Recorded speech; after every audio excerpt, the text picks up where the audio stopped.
J'étais formaté, programmé. Il y avait une pression familiale extraordinaire. Puis tout ce que je faisais dans ma vie, dans ma jeunesse, c'était pour rentrer en médecine.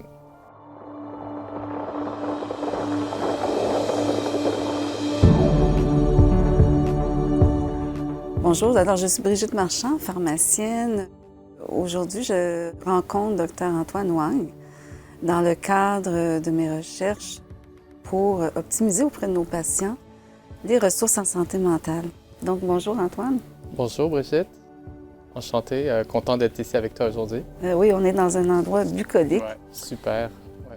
On s'est déjà échangé sur le propos, Antoine, puis toi, tu as gradué en 2006. La faculté de médecine. Tu as vécu des choses quand même assez intenses durant tes études. Est-ce que tu peux partager un petit peu qui fait que tu es le médecin aujourd'hui? Il faudrait aller quand même assez loin. Il faut comprendre, donc moi je suis vietnamien.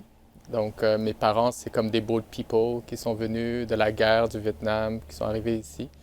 Fait qu'avec leurs craintes, leurs peurs. Fait que c'est sûr quand on est arrivé ici, ils avaient déjà leurs idées de quoi faire pour assurer la sécurité future des enfants, etc.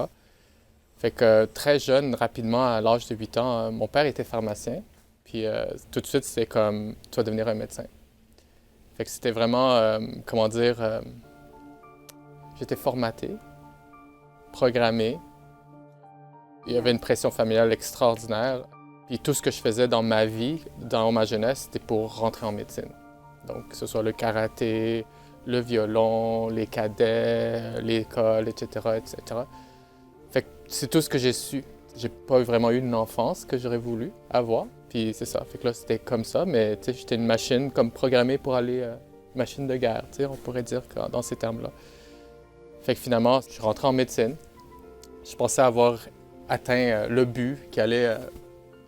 l'épanouissement, le bonheur, la joie totale. Puis là, j'ai commencé à étudier la médecine. Puis là, je me suis rendu compte que finalement, peut-être, c'était pas vraiment ce que j'aurais choisi.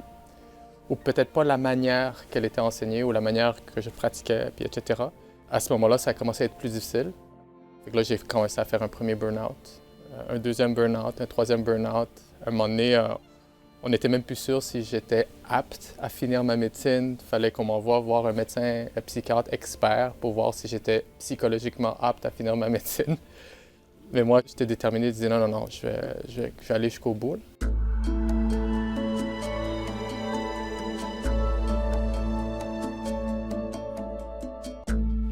Puis d'avoir rencontré ce médecin-là, psychiatre, finalement, qui était quelqu'un qui n'était pas là pour me prescrire des pilules. Il était là juste pour apprendre à me connaître, qui suis-je en bout de ligne. Puis c'est vraiment avec lui que j'ai commencé à vraiment mieux comprendre qui j'étais, à comprendre mes enjeux personnels, etc.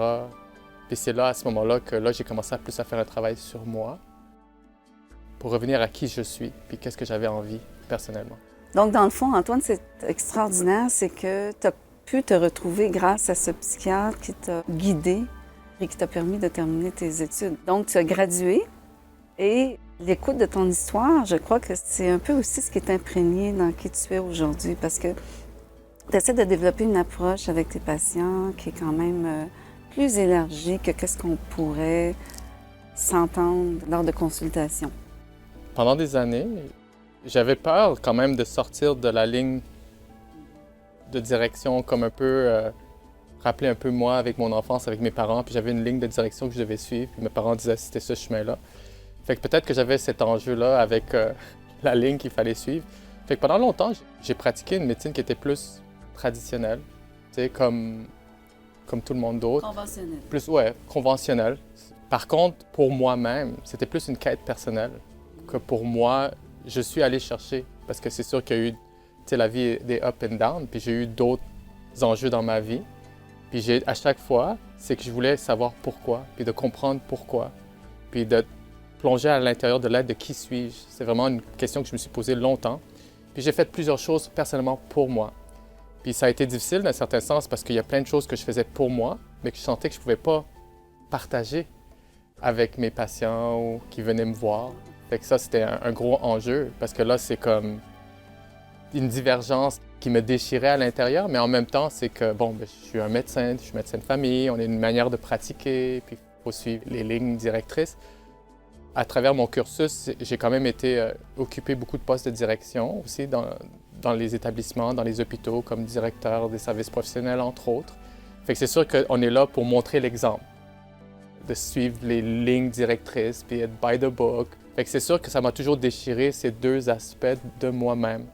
Mais lentement, c'est sûr qu'avec le temps, oui, on parle des choses qui sont accessibles, acceptées, comme l'exercice physique, la méditation, tu vois. Donc... Réviser les bonnes habitudes de vie. Ouais.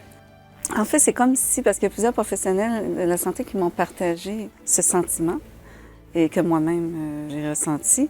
C'est comme si là, on voit aujourd'hui qu'il y a comme une volonté de dire est-ce qu'on peut aller un petit peu plus loin, proposer des approches à nos patients qui vont sortir un petit peu des lignes directrices. Mais tu sais, toi, par exemple, tu as fait le tour du Québec. Je pense que c'est important de le mentionner, ça aussi, parce que tu sais, à travers cette quête-là, c'est important de dire que tu as ta propre clinique à la Chine, à Montréal, Med-Nam. J'ai cru comprendre que tu avais une volonté de faire d'autres choses là, avec ça. On en a entendu beaucoup de ces médecins pionniers qui ont ouvert le chemin, ça n'a pas été facile pour eux parce qu'ils sortaient des sentiers battus, etc. Fait que pour moi, pendant des années, c'est de bâtir ma crédibilité, d'un certain sens. Quand j'ai décidé finalement que dans le système public, on était bloqué par trop d'enjeux, que j'ai décidé, je vais créer ma clinique, une clinique qui était dans le territoire de Dorval-la-Salle, la Chine, qui à ce moment-là était le territoire le plus faible en équivalent temps complet de médecins de famille par population de toute l'île de Montréal.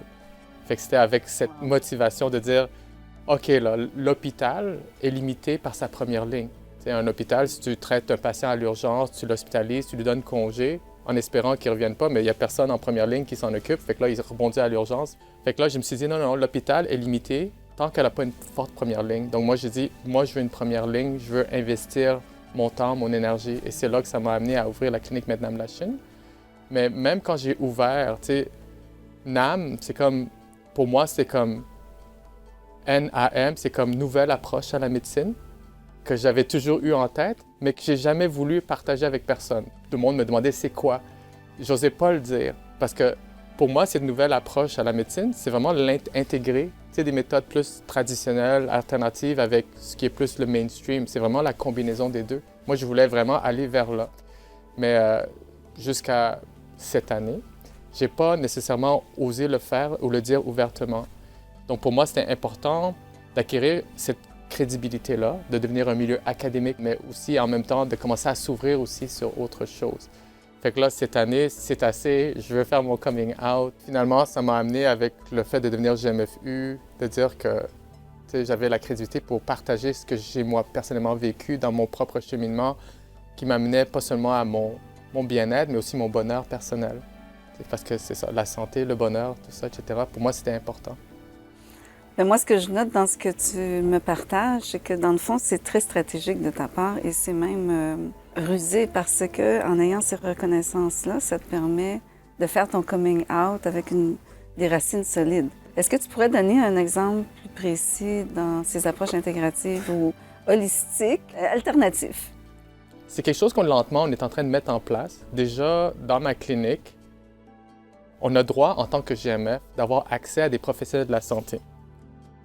Traditionnellement, les GMF demandent pour des infirmières, des travailleuses sociales, par exemple. Tout de suite, j'avais demandé pour une nutritionniste. J'ai demandé pour une kinésiologue. J'ai demandé pour un physio. J'ai demandé pour un ergo. J'ai demandé pour un psychologue. J'ai demandé tout ce qu'on pouvait avoir à travers le programme GMF, parce qu'évidemment, on ne peut pas avoir comme un acupuncteur ou naturopathe, ostéo, etc. Parce que je voulais avoir cette équipe-là complète, mais disponible aussi dans le système public. J'étais au courant qu'il y avait beaucoup de projets qui existent, des centres très spécialisés, avec une équipe interdisciplinaire, puis c'était privé. Les patients devaient payer, mais moi, mon objectif, c'était vraiment d'amener ça dans un mainstream, dans une clinique publique où on ait plus d'une trentaine de médecins de famille, près de 50 médecins au total avec les spécialistes. On a comme plus de 30 000 patients. Puis moi, je voulais commencer à exposer ces personnes-là, parce que c'est ces personnes-là qui ne sont pas au courant de toute cette médecine intégrative, la santé intégrative, c'est eux que je veux aller chercher. Parce que ceux qui vont déjà dans les cliniques, ils sont au courant, puis ils veulent déjà. Moi, c'est pas eux autres, c'était les autres. Fait que c'est vraiment dans cette optique-là que nous, on a décidé, on veut créer ça, on veut créer cette équipe-là pour vraiment amener ce monde-là plus vers la santé intégrative. Dans le fond, c'est que tu veux percer dans un milieu où ils sont peut-être moins sensibilisés au niveau de ces possibilités sur une population qu'on pourrait dire parfois vulnérable. Oui, c'est sûr. Donc, d'y aller plus à grande échelle. Les visions, c'est beaucoup aussi vers des rencontres de groupe, par exemple, pour être capable. Tu sais, c'est sûr qu'avec 30 000 patients, c'est pas avec un demi-temps de physio ou d'ergo ou de nutritionniste qu'on va arriver à... Mais c'est au moins de sensibiliser là. Puis les patients, une fois qu'ils comprennent et qu'ils décident qu'ils veulent se prendre en charge parce qu'ils comprennent qu'ils ont plus de contrôle sur leur santé qu'ils le pensaient, qu'ils ne sont pas à leur merci de leur santé, ils ont quand même une influence très importante sur ça. Puis moi, dans ma pratique médicale, c'est beaucoup ça. C'est d'amener les patients à réaliser que dire « Ah oui, c'est vrai, fait que finalement, j'ai un contrôle sur ça. Ah, je suis diabétique. Ah, mais c'est pas juste une maladie chronique où genre je subis puis je vais m'empirer puis je vais mourir avec plein de maladies. » Oui, il y a quelque chose qui peut être fait. Puis c'est vraiment, une fois que les patients réalisent ça, comme moi, je l'ai réalisé dans mon propre cheminement personnel, bien là, on devient motivé. Là, c'est différent. Mais c'est vraiment d'allumer ça, cette étincelle initialement que je voulais. Puis à partir que l'étincelle est allumée, après ça, le monde sont prêts à investir l'argent, ils sont prêts à investir le temps, une fois qu'ils comprennent. Fait que pour moi, c'était juste de dire comment est-ce qu'on va faire pour rejoindre le maximum de personnes pour qu'ils réalisent qu'ils peuvent faire quelque chose pour eux-mêmes. En fait, je trouve ça fascinant ce que tu partages et moi, j'ai toujours cru qu'il fallait justement, c'est la possibilité donc pour ces patients-là d'avoir un accès gratuit et de les amener après ça à avoir une démarche autonome, de dire aux patients, vous avez un réel pouvoir. Wow, c'est vraiment extraordinaire. Je trouve que ton concept est révolutionnaire, vraiment. Merci. Merci. Je m'inspire moi-même de mes propres expériences. C'est sûr que j'essaie d'incarner ce que je prêche. C'est sûr que dans les derniers mois, on en apprend tout le temps. Puis de venir ici au Spiceman, pour moi, ça a été un life changer. Des rencontres extraordinaires que j'ai faites, l'association de professionnels de santé intégrative, le congrès à venir, en tout cas. J'ai réalisé que je n'étais plus tout seul, qu'il y avait d'autres médecins, il y avait d'autres professionnels qui étaient dans les mêmes souliers puis qu'on voulait vraiment la même chose. Fait que c'est de regarder comment est-ce qu'on peut travailler ensemble parce que je pense que il y a tellement qu'on puisse offrir à la population. Là. En fait, c'est que la population le demande aussi. On sait que certaines provinces canadiennes ont une ouverture plus concrète de ces approches-là.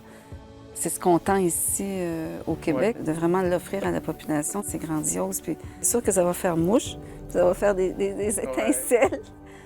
Écoute, Antoine, je te remercie énormément du fond de mon cœur. Je suis certaine qu'on va reprendre cette conversation, ces conversations, parce que c'est juste un début. Merci.